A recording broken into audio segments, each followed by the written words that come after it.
हमारे रिपोर्टर टोटन मखाल के मुताबिक एक खबर आ रही है।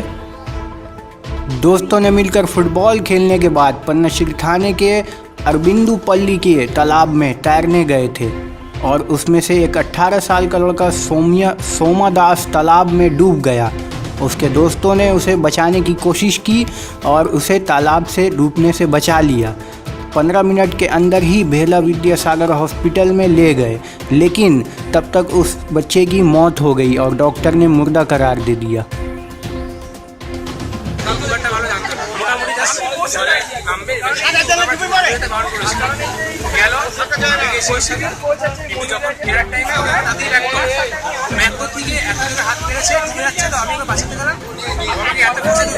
আমি নিজেই ডুবে গেছি,